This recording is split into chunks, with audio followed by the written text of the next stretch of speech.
Dzień dobry moi kochani.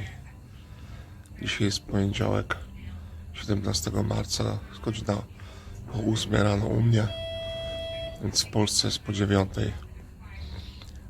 Z góry chciałem wam bardzo, bardzo serdecznie podziękować za to, co piszecie, za to wsparcie, które dajecie, za serca, które macie, za te modlitwy. Nie wiem, jak wam dziękować, to mnie tak wzmacnia, umacnia. Tak się cieszę. Chociaż nie spodziewałem się. Bardzo przepraszam, ale nie jestem w stanie na wszystkie wasze wiadomości odpowiedzieć. Jest ich tak wiele. A ja niestety operuję z tym prawolęczny. A w prawej ręce muszę mieć po prostu, nie mogę je zginać za bardzo. I powiem wam, w nocy przenieśli mnie tutaj na oddział ogólny na 26. Jest 5 mężczyzn koło mnie. To jest oddział ogólny. Leży obok schizofrenika, którego gdzieś w tle możecie słyszeć.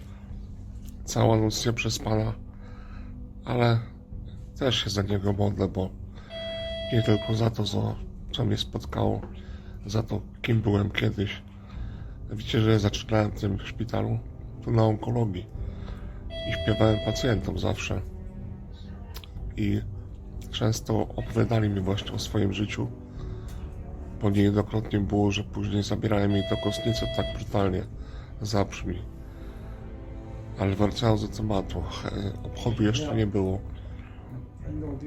Nie wiem jak będzie, ale z tego co widzę, to mnie w nocy dosłownie zasnąłem na pół godziny, jak przebudziłem się, jak mi kolejną kroplówkę wciskali tutaj do maszyny, więc domniemam, że coś będę dzisiaj wiedział, więc jak tylko się dowiem, od razu dam wam znać. Bardzo, bardzo wam dziękuję całym sercem za to wszystko, za te wiadomości. Nie wiem, co ja bez was zrobił. A tymczasem dla was